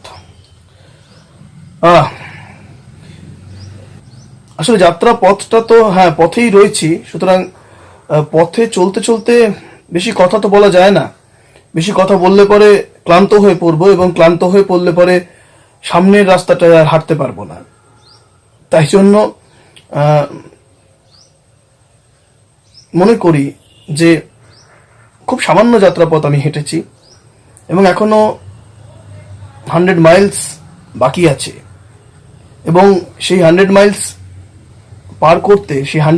পার করতে এখনো অনেক দেরি, কারণ শেখা চলছে প্রতিনিয়ত, প্রতিদিন, প্রতি মুহূর্তে। তবু শুরুরও তো একটা শুরু থাকে। সেই সূত্র ধরে যদি বলি, আমি যেহেতু চর্যাপদের প্রতিষ্ঠাতা বলতে পারি নিজেকে, সেই সূত্র ধরে তাহলে আমার প্রতিষ্ঠাতা হওয়ার আগের পর্যায়টা নিয়ে দুটো কথা বলা অত্যন্ত জরুরি। আমি যেহেতু চর্যাপদের প্রতিষ্ঠাতা, ফলত চর্যাপদের শুরু থেকে এই এখন যে কথা বলছি, এই এতদূর পর্যন্ত রাস্তাটার প্রতিটা বাঁক, প্রতিটা কাঁটা, প্রতিটা গর্ত, প্রতিটা বাম্প সবটাই চিনি, সবটাই জানি। কিন্তু শুরুটা যদি বলতে হলো, তাহলে বলতে হয় প্রথমেই আমার বাবা মায়ের কথা। কারণ খুব ছোটবেলায় মায়ের কাছে কবিতা শেখা এবং সেই মায়ের হাত ধরেই একবার একটি যেমন খুশি সাজো প্রতিযোগিতায় অংশ নেওয়া এবং সেখানে কৃষ্ণ সেজে যাওয়া এবং হাতে চক্র নিয়ে ধর্মস্যা এই শ্লোকটি বলা। জানি না সেদিন থেকেই হয়তো ভিতরে নতুয়াটা জেগে উঠেছিল এবং তারপরে মণিমালা বা আসর যেগুলি হয়, যেখানে বাচ্চারা খেলাধুলো করে, সেখানে ভর্তি করিয়ে দেওয়া হয়েছিল আমাকে। তো সেখানে নাটক, সেখানে গান, কবিতা, জিমন্যাস্টিক, ফুটবল খেলা, ক্রিকেট খেলা এসবের সঙ্গে যুক্ত ছিলাম এবং সেখানেই ছোটবেলাতে ওই ক্লাস 3-4 যখন ওখানে নাটক হতো, লালকমল নীলকমল বা হিংসুটে দৈত্য বা শাড়ি নাচ, এগুলি যখন হতো তখন ওই সব প্রপসগুলো আমরা বাচ্চারাই বানাতাম। মানে তার মুখোশ বানানো, তার গাছের পাতা তৈরি করা, তার ছবি আঁকা, সবটা আমাদেরকে দিয়ে করানো হতো, যেগুলো হয়তো এখন কাজে লাগছে। যেটি বলছিলাম যে সবটাই একজন নাট্যশিল্পীকে করতে হয়। সেই কাজ সেই ছোট্টবেলায় শুরু হয়েছিল এবং কবিতা বলা, উচ্চারণ শেখা, এসবটাই কিন্তু মায়ের হাত ধরে। অনুভূতি থেকে কবিতা বলা, কবিতা মানেই টেনে টেনে একটি মেকি ভাবে কবিতা বলা, সেই জিনিসটা মা ছোটবেলা থেকেই আমাকে ভেঙে দিয়েছিলেন। বলেছিলেন যে শব্দ বুঝে, অর্থ বুঝে কবিতা বলো। আমি গান শিখতে ঢুকেছিলাম, অর্থের অভাবে গান শিখতে পারিনি। আঁকা শিখতে ঢুকেছিলাম, অর্থের অভাবে অয়েল পেন্টিং বা রং কিনতে পারতাম না বলে সেই আঁকাও সম্পূর্ণ করা হয়নি, কিন্তু তবু আঁকাটা দীর্ঘদিন ধরে শিখেছিলাম। কবিতাও আলাদা করে কোনো শিক্ষকের কাছে শেখা হয়নি, মায়ের কাছেই শেখা। এসব করতে করতে স্কুলে নাটকে অংশগ্রহণ করা বা আমার নিজের দাদার হাত ধরে তাৎক্ষণিক বক্তৃতা বা বিতর্কে অংশগ্রহণ করা, এগুলো চলছিল। বিদ্যালয়ে মনে আছে মুকুট বলে একটি নাটক হয়েছিল, সেই নাটকে আমি একটি চরিত্র করেছিলাম। আমার একটি মাত্র সংলাপ ছিল, মেজো ভাইকে, মেজো যে রাজকুমার তাকে গিয়ে আমি বলবো যে মধ্যম রানীমা আপনাকে ডেকেছেন। আমি একজন দ্বাররক্ষীর অভিনয় করেছিলাম, চরিত্রটির নাম ছিল প্রতাপ। তো এবং আমাকে একটা মোচ লাগানো হয়েছিল প্রথমে। তো যখন শুনলো যে আচ্ছা, মানে প্রতাপ নামটি শুনে মোচ লাগিয়ে দিয়েছিল, ওই যে রানা প্রতাপ হবে। তো যিনি রূপসজ্জা শিল্পী ছিলেন, তারপরে একজন বললেন যে না না, ও তো দ্বাররক্ষী, তো সে পাই, ও রানা প্রতাপ নয়। তখন এই মোচটা খুলে দিয়ে আমাকে কালি দিয়ে একটা মোচ লাগিয়ে দিয়েছিল। তো সেদিন খুব কষ্ট পেয়েছিলাম আমি, যে একটা মোচ পেলাম কিন্তু মোচটা লাগাতে পারলাম না। তো তারপরে ক্লাস 11-এ যখন উঠি, সে সময় জ্যোতির্ময় গুপ্ত বলে একজন মানুষ, তিনি আসানসোলে নিউটনে থাকতেন, তার সঙ্গে পরিচয় এবং তার একটি নাট্য সংগঠন ছিল, তিনি ক্লাস নিতেন, সেখানে যেতাম এবং তিনি আমাদের বিদ্যালয়ে আসেন, তার সঙ্গে নাটক করি এবং সেখানে আমি পরিচালনা করি একটি নাটক, খ্যাতির বিড়ম্বনা এবং সূক্ষ্ম বিচার, এই দুটি নাটক পরিচালনা করি। এবং প্রথম নাটক পরিচালনা ওইটাই, এবং লৌকিক না অলৌকিক বলে একটি নাটক লিখি এবং সেটি পরিচালনা করি সেই সময় ক্লাস 11-এ যখন আমি পড়ি স্কুলে। এরপরে আর একটু বড় হই, তখন বাংলা ব্যান্ডের দল খুলি এবং সেই ব্যান্ডে নিজে গান লিখতাম, সুর করতাম, বিশুদ্ধ গলায় গান গাইতাম। এবং এরপরে আস্তে আস্তে অভিনয়ের ভূতটা কোথাও মাথায় চাপছিল। বেশ কিছু টেলিছবিতে অভিনয় করি এবং সেগুলি প্রচারিত হয় টিভিতে, কিন্তু না যেটা চাইছিলাম সেটা পাচ্ছিলাম না। আমাদের ফ্যামিলি থাকতে আগে আসানসোলে, সেখান থেকে আমরা চলে যাই শান্তিনিকেতন এবং শান্তিনিকেতনে গিয়ে ওখানে সুপ্রিয় কাঞ্জিলাল বলে একজনের সঙ্গে পরিচয় হয় এবং তিনি একটি নাটক পরিচালনা করেন, সাত সকালের মা। সেই নাটকে আমি অভিনয় করি এবং এই অভিনয়টি আমার জীবনে টার্নিং পয়েন্ট হয়ে গেল। কারণ একটি দৃশ্যে আমি একদিন রিহার্সাল দিচ্ছি একটি বাড়ি তৈরি হচ্ছিল, সেই বাড়ি সিমেন্ট টিমেন্ট বালু টালু একদম ভর্তি মেঝেতে। তো সেখানে আমি বসি এবং সামনে মায়ের মৃত দেহ থাকবে, মা মারা গেছে এরকম একটি দৃশ্য। যদি ওই সিমেন্টের মধ্যে কেউ শুয়ে ছিল না, কিন্তু আমি ভেবে নিয়েছিলাম যে একজন শুয়ে আছে, মাকে ধরে কাঁদছি যে মা ওঠ না, মা ওঠ না, মা কথা বলছিস না কেন, এরকম একটি দৃশ্য। তাই এই সংলাপটা বলতে বলতে এতটা আমার মনে আছে। এবং তারপরের দৃশ্য আমার যেটা মনে আছে যে আমি বাড়িটির বাইরে, আমাকে সবাই মিলে জড়িয়ে ধরে রয়েছে, বলছে যে থাম থাম থাম, শান্ত হ, শান্ত হ, শান্ত হ। এর মাঝের সময়টা আমার মনে নেই। আমি এতটাই কেঁদেছি, এতটাই ঢুকে গিয়েছিলাম চরিত্রে যে আমি হারিয়ে ফেলেছিলাম নিজেকে, যেটা হয়তো টেকনিক্যাল ভাবে একজন অভিনেতার ক্ষেত্রে অত্যন্ত মারাত্মক ভুল। এতটা আবেগ থাকা উচিত নয় যাতে চরিত্রের কোনো ক্ষতি হতে পারে। একইভাবে টেকনিক্যাল দিকটাও নজর রাখতে হবে, একইভাবে যে আবেগের দিকটাকেও নজর রাখতে হবে। আমি টেকনিক্যাল দিকটাকে নজর রাখিনি সে সময়, কারণ এত কিছু বুঝতাম না। কিন্তু সেদিন একটা জিনিস বুঝেছিলাম যে এই প্রথম কোনো কাজ করতে গিয়ে আমি তার ভিতরে ঢুকে গিয়েছিলাম, এবং তার ভিতরে এতটাই ঢুকে গিয়েছিলাম যে নিজেকে হারিয়ে ফেলেছিলাম। তো যেখানে নিজেকে হারিয়ে ফেলা যায় সেটাই আমার কাজের জায়গা হয়ে গেল, সেটাকেই আমি কাজের জায়গা করব বলে ঠিক করলাম। এবং খবর পেলাম যে বিশ্বভারতীতে নাটক নিয়ে পড়াশোনা করানো হয়, এবং আমি ওখানে গ্র্যাজুয়েশনে ভর্তি হয়ে গেলাম। তার আগে ইতিহাস নিয়ে পড়াশোনা করছিলাম গ্র্যাজুয়েশনে, এবং নাটক নিয়ে পড়াশোনা। সেখানে তারক সেনগুপ্ত আমার নাট্যগুরু, তার সঙ্গে পরিচয় হয় এবং তার কাছ থেকে মঞ্চের কথা শিখতে পারি, মঞ্চে দাঁড়ানোর কথা শিখতে পারি, কণ্ঠের ব্যায়াম শিখতে পারি, আলো শিখি সেখান থেকেই। তাহলে বিশ্বভারতীতে পড়ার আগে 2005 সালে আমি একটি নাটক পড়ি, এটি শারদীয়া পত্রিকায়। নাটকটির নাম ছিল হ্যামলেট দ্য প্রিন্স অফ গড়ানহাটা। নাটককারের নাম ছিল শ্রী ব্রাত্য বসু। সেই নাটক পড়ে আমি ছিটকে গেলাম যে এরকমও নাটক লেখা হতে পারে, নাটকের এরকম ভাষা হতে পারে। আমি চমকে গেলাম। এবং তার কিছুদিন পরেই, কয়েক বছর পরে, একটি নিউজ চ্যানেলে ব্রাত্যজনেরই একটি নাটক, সম্ভবত সেটি প্রথম নাটক, তার নাম হলো রুদ্ধ সঙ্গীত। এই নাটকটি দেখলাম, মানে ছোট ছোট ক্লিপিংস দেখছিলাম, কিন্তু আমি ভাবলাম যে এরকম থিয়েটার করতে হবে, কাজ করলে এরকম থিয়েটার করব। এবং সেই থেকে কিন্তু মাথার মধ্যে ভূত চাপলো নাটক লেখার এবং নাট্যদল করার যে চিন্তা, সেটাও কিন্তু সেখান থেকেই অনুপ্রাণিত হলাম যে নাটকের কাজ করলে তার মান হতে হবে উন্নত, স্মার্ট, ঝকঝকে হতে হবে, যা পরিকাঠামো আছে তাই দিয়েই, কিন্তু তা হতে হবে ঝকঝকে চকচকে কাজ। কোনো দৈন্যতা থাকলে হবে না, দৈন্যতাকে প্রদর্শিত করলে হবে না।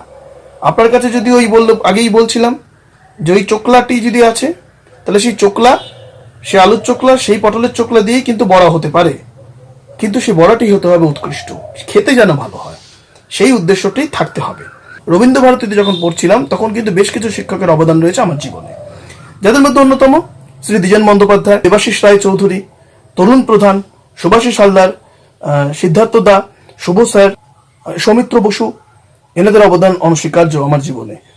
এবং তার আগে 2010 সালে যখন মিনার্ভা রেপার্টারির কর্মশালায় আমি অংশগ্রহণ করি, সে সময় শ্রী দেবেশ চট্টোপাধ্যায়, শ্রী মেঘনাথ ভট্টাচার্য, শ্রী অশোক মুখোপাধ্যায়, ওখানেও দ্বিজেন বাবু ছিলেন, শ্রী দ্বিজেন বন্দ্যোপাধ্যায়, এনাদের সহসাহায্য কিন্তু সেখানে পেয়েছিলাম। শিক্ষক হিসেবে আমি থিয়েটারের ক্ষেত্রে যাদেরকে পেয়েছি তাদের মধ্যে অন্যতম হচ্ছেন শ্রী প্রবীর গুহ, তাকে যেমন পেয়েছি রোজ বাফোর্ড কলেজ অব লন্ডনের কয়েকজনকে, থাইল্যান্ডের মারাডোকুমাই থিয়েটার কমিউনিটির বেশ কয়েকজনকে। আমি কথাকালী নাচ নিয়েও বেশ কিছুদিন পড়াশোনা করেছিলাম, এবং সেই সূত্রে বসন্ত দা, মুকুন্দন, পি মোহন কুমার, এনাদেরকেও কিন্তু শিক্ষক হিসেবে আমি পেয়েছিলাম বিশ্বভারতীতে থাকাকালীন। ফলত থিয়েটারের এই চর্চার মধ্যে আমি জানি না কার কার কথা বাদ গেল, কিন্তু এরকম বহু মানুষ রয়েছেন যাদের অবদান কিন্তু আমার জীবনে অনস্বীকার্য। এবং আমি তো ব্রাত্য বসুর কথা বললামই, যে তার নাটক না দেখলে বা না পড়লে পরে আমি হয়তো সিরিয়াসলি থিয়েটারটা কথা হয়তো ভাবতামই না। একইভাবে যাদের নাটক দেখেছি, আসানসোলে যেসব মানুষেরা রয়েছেন, যেসব পরিচালকেরা রয়েছেন, তাদের কাজ দেখেছি, সারা পশ্চিমবঙ্গ জুড়ে বা ভারতে যাদের যাদের কাজ দেখেছি, প্রত্যেকের কাছ থেকে শিখতে গিয়েছি, এবং সেসব শেখাগুলোকেই কিন্তু অ্যাপ্লাই করেছিলাম চর্যাপদে। তারপরে ন্যাশনাল স্কলারশিপ পরীক্ষায় উত্তীর্ণ হই, সেখানেও আমার বিষয়টি ছিল রবীন্দ্রনাথের সাহিত্যকে নাটকে কি করে প্রয়োগ করা যায়। সেই সূত্র ধরে আমি তৈরি করলাম দেবতার গ্রাস বলে একটি নাটক, এবং সেই নাটকটি এককভাবেও যেমন করেছি, তেমন দেশ বিদেশের প্রায় 40 জন ছেলেমেয়েকে নিয়ে বিশ্বভারতীতে পারফর্ম করি, এবং যে নাটকটি অত্যন্ত জনপ্রিয় হয় সে সময়, মানুষের ভালো লাগে সে নাটক। এবং তারপর আবার এককভাবে স্পেস থিয়েটার গতভাবে সেটিকে পারফর্ম করি যখন রবীন্দ্র ভারতীতে অভিনয় নিয়ে পড়তে আসি মাস্টার্সে।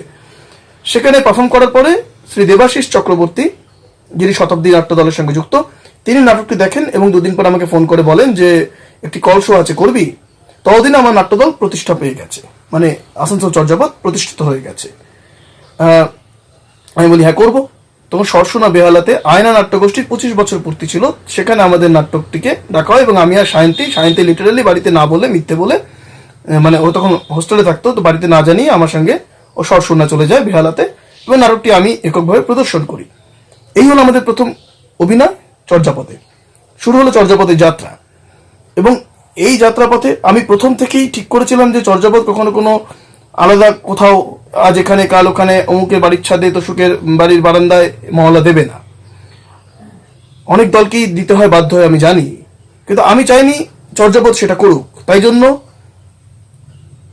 যেটুকু টাকা ওই স্কলারশিপের টাকা বেঁচেছিল, সায়ন্তীর কিছু টাকা, এসব মিলিয়ে আমরা একটি রুম নিয়ে নিই। একটি বন্ধ শোরুম ছিল, বড় হল রুম, সেটিকে নিয়ে নিই। শাটার খুলে ঢুকতে হতো এবং তাতে আমরা প্রায় 3 বছর ওখানে মহলা দিই। এবং প্রথম থেকেই নাট্যদলে যেটা নিয়ম ছিল যে আসবে ওই এলো আর অভিনয় করা নয়, তাকে শিখতে হবে, তাকে চর্চা করতে হবে। তাই প্রথম থেকেই প্রশিক্ষণের ব্যবস্থা করা হয় চর্যাপদে। এবং সেই বাড়িটা এখন পরিবর্তিত হয়েছে। এখন আমি যে বাড়িতে থাকি সেই বাড়িতে সামনের ঘরটা চর্যাপদ, মাঝের ঘরটা লাইব্রেরি এবং সেট রাখার ঘর হয়ে গেছে, রান্নাঘরটাও সেট রাখার জায়গা হয়ে গেছে, সিঁড়ির তলাটাও সেট রাখার জায়গা, শুধুমাত্র ভিতরের বেডরুম সেখানে বইয়ের ভান্ডার হয়ে রয়েছে। এই তাই পুরো বাড়িটাই হয়ে রয়েছে চর্যাপদের। এই জন্য আমার বাড়ি, প্রথমেই যেটা বলছিলাম যে কেন চর্যাপদটা আমার বাড়িতেই প্রয়োজন, কারণ আমি 24টি ঘন্টা চর্যাপদের সাথে থাকতে অভ্যস্ত, থিয়েটারের সাথে থাকতে অভ্যস্ত। চর্যাপদ বেশ কিছু প্রযোজনা করলো, যার মধ্যে প্রথম প্রযোজনা তো বললাম দেবতার গ্রাস, এবং তারপরেই শ্রী অভি চক্রবর্তীর রচিত এবং পরিচালিত নাটক বিষছায়া আমরা করি, বেশ অনেকগুলো অভিনয় করি। এরপরে সুপ্রিয় কাঞ্জিলালের সেই সাত সকালের মা যেটা পাড়াতে করেছিলাম, সেই নাটকটি পূর্ণ দৈর্ঘ্যের নাটককে পরিবর্তন করে আমি মঞ্চস্থ করি আসানসোলে এবং দেখি যে নাটকটি আদৌ খুব একটা ভালো হয়নি, বড় করতে গিয়ে নাটকটি ছড়িয়ে যায়। তারপরে ঘোড়ার ডিম বলে একটি নাটক করি, সেই নাটকটিও নতুন করে আবার তৈরি করা হয় এবং যেটি অত্যন্ত জনপ্রিয় প্রযোজনা হয়েছে। কলকাতা মিনার্ভা থিয়েটারে যখন সেই অভিনয়টি হয় অত্যন্ত প্রশংসা পায়। চর্যাপদের লজ্জার কথা তো সবাই জানেন, লজ্জার বিপরীতে অর্থাৎ মেয়েদের প্রতি অত্যাচারের বিপরীতে ছেলেদের প্রতি অত্যাচার আমাদের সমাজে হচ্ছে, সেই অত্যাচারের কথা নিয়ে তৈরি হয় এমনও হয় নাটকটি, যে নাটকটি আমার করা অন্যতম ভালো নাটক বলে আমি মনে করি, তার ডিজাইন, তার অভিনয় সবটাই। এছাড়া শিক্ষা ব্যবস্থা নিয়ে নাটক তৈরি করি অন্যরকম বলে, না পাঠানো চিঠি সুনীল গাঙ্গুলির কবিতা থেকে তৈরি হয়েছে। 3-4 মেয়েও তো অভিনয় করেন এবং স্পেস থিয়েটার বলা যেতে পারে, যে কোনো স্পেসে সেই কাজটি করা যায়। অমলতাও আমরা বলে একটি নাটক করি, যেখানে আমাদের প্রতিটি চরিত্রই যে বেসিক্যালি আমরা অমলের মতো বন্দী, তিনি সেই টাটা বিল্লা বাড়িরই মানুষ হন বা রাস্তার একজন অতি হতদরিদ্র মানুষ হন, তিনি বিরাট কোহলি হন বা আপনার বাড়িতে যে মানুষটি নিয়মিত কাজ করতে আসছেন তিনি হন, প্রত্যেকটি মানুষই যে বেসিক্যালি অমল, কোথাও না কোথাও বন্দী, সেই কথা সেই নাটকে উঠে এসেছে। আমাদের কথা উঠে এসেছে, আমাদের প্রতিটি মানুষের কথা উঠে এসেছে সেই নাটকে। এরপরে এই বছর আমরা করেছি রাজকাহানি বলে একটি নাটক, বাদল সরকারের ভুল রাস্তা, 30 বছর আগে লেখা হয়েছিল যে নাটক, সেই নাটককে আজকের সময় ফেলে আজকের সময় তাকে জারিত করে সে নাটক নির্মিত হয়েছে। শ্রী বাদল সরকার সে নাটকটি রচনা করেছিলেন একটি পাণ্ডবানী অনুষ্ঠানে দেখে অনুপ্রাণিত হয়ে। তাই আমাদের এই নাটকটি পাণ্ডবানী ঘরানাকে রেখেই করা হয়েছে, তার গান, তার রূপসজ্জা, তার অভিনয় সবটাই পাণ্ডবানী ঘরানাকে মাথায় রেখেই করা হয়েছে, কিন্তু থিয়েট্রিক্যাল ভাবে আরো অনেক কিছু তাতে ঢোকানো হয়েছে। আলোর ব্যবহার করা হয়েছে অত্যন্ত গুরুত্বপূর্ণভাবে সেই নাটকে। এছাড়া এক মুঠো রবি বলে একটি নাটক রয়েছে, বেশ কিছু রবীন্দ্র নাটকের সংমিশ্রণে সেই নাটক তৈরি। এরকম বেশ কিছু নাটক আমরা তৈরি করেছি বিগত 7-8 বছরে, মানে 2012 সালের 5 সেপ্টেম্বর নাট্যদলের প্রতিষ্ঠা পায় এবং এই সেপ্টেম্বর মাস চলে এলো এই 8 বছরে। আমরা প্রতি বছর নিয়মিতভাবে 2টি করে নাট্য উৎসব করি, একটি মঞ্চ নাটকের নাট্য উৎসব, একটি অন্তরঙ্গ নাট্য উৎসব। নিয়মিত কর্মশালা আমাদের হয় প্রতি বছর, বার্ষিক কর্মশালার কথা বলছি না, বার্ষিক কর্মশালা যেমন হয় তেমন নিয়মিত সাপ্তাহিক কর্মশালা তো চলছেই। প্রতি সপ্তাহে আমরা 5 থেকে 6 দিন করে নিয়মিত বসি এবং পাশাপাশি আমরা যেটি কাজ করেছি সেটি হলো ছোটদের চর্যাপদ তৈরি করেছি। শ্রী ব্রাত্য বসুর যে নাট্যদল কালিন্দী ব্রাত্যজন, সেই নাট্যদলের একটি নাট্য উৎসবে আমরা যখন গিয়েছিলাম আমি এবং সায়ন্তী, তখন গিয়ে দেখি ওখানে ভম্বল সর্দার বলে নাটকটি হচ্ছে এবং অসাধারণ সে অভিনয়, অসাধারণ কাজ, বাচ্চারা অভিনয় করছে, ওটি দেখে আমাদের মাথার মধ্যে এলো যে এই যে বাচ্চাগুলো অভিনয় করছে এরাই তো ভবিষ্যতে থিয়েটার করবে, এরাই তো থিয়েটারকে বাঁচিয়ে রাখবে, তাহলে আমরা হাউতাস কেন করছি যে থিয়েটার মরে যাবে? আমরাও তো আসানসোলে একইভাবে ছোটদের নিয়ে চর্যাপদ করতে পারি, এবং সেই সূত্র ধরে সায়ন্তীর উদ্যোগে তৈরি হলো ছোটদের চর্যাপদ, যা অত্যন্ত জনপ্রিয় হয়ে গেছে মানুষের মধ্যে, অত্যন্ত ভালোবাসা পাচ্ছে প্রত্যেকের কাছ থেকে। এইভাবে চর্যাপদের কাজ চলছে, এবং চর্যাপদের কাজে আগেই বললাম আমরা বিশ্বাস করি, আমরা কারোর প্রতিযোগী নই, আমরা কাউকে প্রতিযোগী বলে মনেও করি না। আমাদের সংগঠন বা আমাদের শিল্পীরা বা আমাদের সংগঠকরা কেউ কাউকে প্রতিযোগী বলে মনে করে না, তারা নিজেদেরকে নিজেরাই প্রতিযোগী বলে মনে করে, তারা তাদের আগের কাজটিকে প্রতিযোগী বলে মনে করে। এই জন্য আমরা নোংরা সমালোচনা, নোংরা কাদা ছড়িছড়ির মধ্যে থাকতে চাই না, থাকতে ভালোবাসি না। আমাদের এই বাংলা থিয়েটারের ক্ষেত্রে আমি সবশেষে এসে যে কথাগুলি বলবো তা হলো, বাংলা থিয়েটারকে পেশাদারি হয়ে উঠতে হবে অনেক বেশি করে, আর্থিকভাবে স্বাবলম্বী হয়ে উঠতে হবে প্রত্যেকটি নাট্যদলকে, এবং শখে থিয়েটার যারা করছেন তারা হয়তো ভালোবেসে থিয়েটার করছেন, তারাও হয়তো চেয়েছিলেন পেশাদারিভাবে থিয়েটার করতে, তাদের সামনে হয়তো কোনো রাস্তা খোলা ছিল না, কিন্তু আমাদের প্রজন্মকে হয়তো দায়িত্ব নিতে হবে এবারে যে কি করে থিয়েটারকে পেশাদারি মাধ্যম করে তোলা যায়, তার রাস্তা আমাদেরকেই সন্ধান করতে হবে, নিজেদের রাস্তা নিজেদেরকেই সন্ধান করতে হবে। এবং নোংরা কাদা ছোড়াছড়িতে বিশ্বাসী থাকলে হবে না, কারণ আমাদের থিয়েটার এমনিতেই ছোট্ট একটি কমিউনিটি, তার দর্শক সংখ্যাও সীমিত। এবারে আমরা যদি একে অন্যের নিয়ে কাদা ছোড়াছড়ি করলাম, মানে আমার যিনি দর্শক তা আপনারও নাটকের দর্শক, এবার আমি তার কাছে গিয়ে আপনার নিয়ে প্রবল কুৎসা করলাম, আপনি তার কাছে আমার নিয়ে প্রবল কুৎসা করলেন, বা ফেসবুকে আপনি আমার নিয়ে চূড়ান্ত কিছু লিখলেন, বা আমি আপনার নিয়ে চূড়ান্ত কিছু লিখলাম, এবং সেই দর্শকটি পড়ছে, সে কিন্তু দুজনকেই বয়কট করবে, বলে এত নোংরামের মধ্যে যাবোই না বাবা, দরকার নেই, আমরা দর্শক হারাবো। যদি কারোর সাথে কারোর সমস্যা থাকে তাহলে সরাসরি ফোন করে কথা বলে মিটিয়ে নিন, কারণ এমন তো কেউ নেই আমরা যাদের ফোন নাম্বারটি পাওয়া খুব মুশকিল, বা যাকে ফোন করা যায় না। থিয়েটারের মানুষদের ফোন করলে তারা ধরবেন বলে আমার বিশ্বাস। কেউ এখানে বিখ্যাত বিশাল এমন মাপের মানুষ নেই যাকে ফোন করতে গেলে তো সেক্রেটারি ধরবেন, এবার সেক্রেটারি বলবেন যে স্যার অমুক সময় ফোন করুন, অ্যাপয়েন্টমেন্ট নিয়ে ফোন করুন, এরকম মানুষ থিয়েটারে নেই। এবং থিয়েটার করতে গেলে তা জেনে থিয়েটার করুন, নাচ যেমন শিখতে হয়, গান যেমন শিখতে হয়, তবলা যেমন শিখতে হয়, হারমোনিয়াম যেমন শিখতে হয়, তেমন থিয়েটারটিও জেনে করতে হবে। ওই থিয়েটার না জেনে থিয়েটার করলে কিন্তু থিয়েটারকে আপনি নিয়মিত ধর্ষণ করে যাবেন।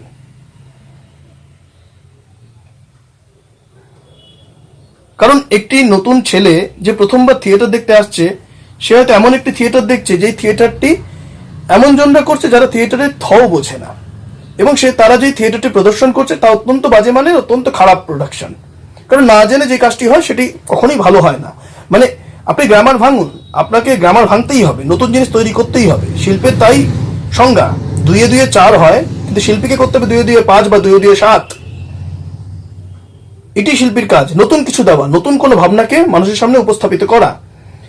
কিন্তু সেটি আপনি তখনই পারবেন যখন আপনি 2 এ 2 4 এর অঙ্কটা জানবেন। আপনি অটা লিখতে জানতে হবে, তারপরে অটাকে কিভাবে লিখবেন, এরকম করে টেনে লিখবেন না, বেঁকিয়ে লিখবেন না, গোল করে লিখবেন, সেটা কিন্তু নির্ভর করছে আপনি অটা লেখা জানেন কিনা। ফলত আগে থিয়েটারটা জানতে হবে, এবং তারপরে আপনি থিয়েটার প্রদর্শন করুন, থিয়েটারে গবেষণা করুন, থিয়েটারে এক্সপেরিমেন্ট করুন। কিন্তু কিছু না জেনে যদি থিয়েটারে গবেষণা বা এক্সপেরিমেন্টের নামে যা খুশি তাই করলেন, তাহলে কিন্তু সে থিয়েটার হবে না। ফলত থিয়েটারকে যদি বাঁচিয়ে রাখতে হলো, প্রথম কথা কাদা ছোড়াছড়ি বন্ধ করতে হবে একে অপরের প্রতি। যদি কোনো মান অভিমান, কোনো অভিযোগ থাকলো সরাসরি কথা বলুন, মেটান, না মেটালে কথা বলবেন না, কিন্তু দয়া করে দর্শককে বিমুখ করে দেবেন না এই কাদা ছোড়াছড়ি করে এবং অশিক্ষিত থিয়েটার করে। কথা শুনতে তো খুব খারাপ লাগছে, অশিক্ষিত। আমি একবার বলছি না Rabindra Bharati, Visva Bharati, national school of drama বা কোনো বিশিষ্ট নাট্য প্রতিষ্ঠান যেখানে নাটক শেখানো হয় সার্টিফিকেটের ভিত্তিতে, সেই সব জায়গাতেই আপনাকে শিখতে হবে তা নয়। আপনি আপনার নাট্য দলে মন দিয়ে থিয়েটারটা দেখুন, অবজার্ভ করুন, বিভিন্ন নাট্য দলের কাজ দেখুন, তাহলেই কিন্তু আপনি শিখতে পারবেন, জানতে পারবেন, এবং আপনার ভুলগুলোকে কিন্তু আপনি খুঁজে পাবেন। থিয়েটার সমাজের আয়না, থিয়েটার মানুষকে তার প্রতিচ্ছবি দেখায়, সমাজকে তার প্রতিচ্ছবি দেখায়, যারা দর্শক তাদেরকে দেখায়, কিন্তু তার আগে প্রয়োজন নিজের প্রতিচ্ছবিকে নিজে দেখা। আমরা শিল্পীরা এই আয়না তুলতে গিয়ে, আয়না দেখাতে গিয়ে নাট্যশিল্পীরা আমরা আয়নাটাকে কখনো নিজের দিকে মুখ ঘোরাচ্ছি না। আমরা যেই মুহূর্তে নিজের দিকে মুখ ঘোরাবো, আমরা দেখতে পাবো যে আমাদের কি কি অন্যায় রয়েছে, আমাদের কি কি দোষ রয়েছে, এবং সেই দোষগুলো যখন আমরা খুঁজে পাবো, তখন কিন্তু আমরা প্রকৃতই ভালো কাজ করতে পারবো বলে আমি মনে করি। অনেক কথা বললাম, যদি কোনো কথা কারোকে দুঃখ দিয়ে থাকি তাহলে ক্ষমা করবেন। যেই মানুষ থিয়েটারের সাথে যে কোনো ভাবে যুক্ত, তাদের প্রত্যেকের প্রতি আমি শ্রদ্ধাশীল। আমি বিশ্বাস করি তার প্রত্যেকে ভালোবেসে কাজ করছেন। কেউ হয়তো পেশাদারিভাবে করছেন, কেউ হয়তো পেশাদারিভাবে করতে পারছেন না, কেউ হয়তো ফ্রিল্যান্সার, কেউ হয়তো দলগতভাবে কাজ করছেন, কেউ জেনে করছেন, কেউ না জেনে করছেন, কিন্তু প্রত্যেকেই ভালোবেসে থিয়েটারটা করছেন। কিন্তু সেই থিয়েটারের উন্নতির জন্য আমাদের জেনে থিয়েটার করতে হবে, আমাদের সংগঠনগুলোকে গুরুত্ব দিতে হবে। ফ্রিল্যান্সারদের কথা একটা কথা বলি, কিছু ফ্রিল্যান্সার অসাধারণ কাজ করছেন, কিন্তু কিছু ছেলে মেয়ে আছে যারা একটি দলে কাজ করতে করতে এত ভালো অভিনেতা, তার পোষালো না সেই দলে, সে বেরিয়ে গিয়ে একটি নাট্য দল করলো, কিন্তু সে জানে না কি করে সংগঠন তৈরি করতে হবে, সে কিন্তু ভালো সংগঠক হতে পারবে না। আবার অনেক অভিনেতা রয়েছে এক নাট্য দলে কাজ করতে করতে তার মনে হলো যে আমি এবার যাই, এবার আমি বাইরে বাইরে অন্য বিভিন্ন নাট্য দলে কাজ করব, সে কি কিন্তু সেভাবে কাজ পাচ্ছে না। কারণ একজন ফ্রিল্যান্সার হতে গেলেও কিন্তু প্রচুর পরিশ্রম করতে হয়। যারা আজকে ফ্রিল্যান্সার হিসেবে অত্যন্ত নামী বাংলা থিয়েটারে, তাদের পরিশ্রমের ইতিহাসটাকে খোঁজ নিন, তারা কিভাবে তৈরি হয়েছে। যেসব নাট্যদলগুলি অত্যন্ত সমৃদ্ধশালী হয়েছে, যেসব নাট্যদলগুলি অত্যন্ত খ্যাতি পেয়েছে, একবার খোঁজ নিন তাদের পরিশ্রমটা, তাদের অপমানের ঝুড়িটা কতটা ভর্তি। তারা বহু অপমানিত হয়েছেন, বহু যন্ত্রণা তারাও সহ্য করেছেন, বহু বিচ্ছেদ তারাও সহ্য করেছেন, তারপরে তারা আজকে একটি বিশিষ্ট নাট্যদল বা বিশিষ্ট নাট্যশিল্পী বা বিশিষ্ট নাট্য সংগঠক হতে পেরেছেন। তাই থিয়েটার যেহেতু সমস্ত শিল্পের মিশ্রণ, তাই থিয়েটার করাটা আরো বেশি কঠিন বিষয় বলে মনে করা উচিত। তবে ভালোবেসে আপনি যাই করবেন সেটি অত্যন্ত সহজ হয়ে যায়। আপনি যদি ভালোবেসে চান কাজটা করতে, যদি সৎ হন আপনি আপনার কাজের প্রতি, যদি আমরা আমাদের কাজের প্রতি সৎ হতে পারি, তাহলে দেখবেন আমরা আমাদের কাজে ঠিকই সফল হব এবং হবই, এটা আমাদের বিশ্বাস। অনেকেই বলছেন যে থিয়েটার প্রান্তিক থেকে প্রান্তিকতম শিল্প হয়ে গেছে, কথাটা যেমন সত্যি তেমন এই প্রান্তিকতম থেকে আস্তে আস্তে সেটাকে আবার ফিরিয়ে আনার দায়িত্বটা কিন্তু আমাদেরকে নিতে হবে। কারণ থিয়েটারকে তো মরে যেতে আমরা দেখতে পারবো না। আমাদের মতো পাগলা দর্শকরা যতদিন বেঁচে থাকবে, আমরা মানুষের অপমান সহ্য করে, আমরা বহু মানুষের কটুকথা সহ্য করে আমরা কিন্তু থিয়েটারটা করে যাব এবং থিয়েটারকে স্বমহিমায় ফিরিয়ে আনবো। বর্তমান সময় লকডাউনের সময় অনেকেই হয়তো চিন্তিত ভবিষ্যতে থিয়েটার কেমন হবে জানি না, শুধু এইটুকু জানি থিয়েটার নিজের রাস্তা নিজে খুঁজে নেবে। নতুন শিল্প যেখানেই বাধা পেয়েছে সেখানেই নতুন নতুন ইজমের জন্ম হয়েছে, সেখানেই নতুন নতুন ভাবধারার জন্ম হয়েছে, নতুন নতুন মাধ্যমের জন্ম হয়েছে। নতুন মাধ্যম, নতুন ভাবে আবার হয়তো আমরা থিয়েটারকে খুঁজে পাবো এবং যখনই আমরা জলে নামবো তখনই সাঁতার কাটতে শিখবো। ডাঙায় বসে সাঁতার কাটার গল্প করে লাভ নেই। ফলত আসুন নিশ্চিতভাবে চেষ্টা করি এবং নিশ্চিত হই যে থিয়েটারকে আমরা স্বমহিমায় বাঁচিয়ে রাখবো। রাজেশকে আবারও বলি, এত ভালো একটা আয়োজন করার জন্য তোকে অনেক ধন্যবাদ। সবুজ সাংস্কৃতিক নাট্যকেন্দ্রের প্রতিটি সদস্যকে জানাই অনেক অনেক ধন্যবাদ যে তারা দীর্ঘদিন ধরে এইভাবে থিয়েটার টকের আয়োজন করেছেন, তারা ফেস টু ফেসের আয়োজন করেছেন। একইভাবে আমরা দেখছি যে অনেক নাট্যদল তারাও এই সময় নানাভাবে নানা রকম ছোট ছোট ছবি বানাচ্ছেন, কেউ সেমিনার করছেন। আসানসোল চর্যাপদ থেকে আমরা ছোট ছোট 3টি ছবি করেছি। আমরা 26 দিন ধরে টানা ভারত বাংলাদেশের বক্তাদের নিয়ে নাট্য সেমিনার আয়োজন করেছিলাম। আমাদের 17 তারিখেও আমরা একটু অবসাদকে নিয়ে একটি কাজ করব, কারণ এই সময় শিল্পীরা অবসাদের মধ্যে রয়েছেন। তো এইভাবে কাজ কিন্তু চলছে, বিভিন্ন নাট্যদল বিভিন্ন ভাবে কাজ করে যাচ্ছে, কারণ তারা বেশি দিন বসে থাকার মতো মানুষ নন। থিয়েটারের মানুষেরা বেশিক্ষণ বসে থাকতে পারেন না, তারা কাজ করতে ভালোবাসে। তাই এই অবস্থায় যেমন করে থিয়েটার চলছে চলুক, নতুনের সন্ধানও আমাদেরকে কিভাবে করতে হবে। অবস্থা আবার ঠিক হবে সবকিছু, কারণ আমরা আশাবাদী। থিয়েটারের মানুষেরা এত তাড়াতাড়ি আমরা ভেঙে পড়ি না, আমরাই পারবো থিয়েটারকে বাঁচিয়ে রাখতে, থিয়েটার মায়ের সম্মান রক্ষা করতে। ভালো থাকবেন সকলে। আমার এবং আমার নাট্যদল আসানসোল চর্যাপদের পক্ষ থেকে জানাই অনেক অনেক শুভেচ্ছা। নাট্যমে বা জয়তে।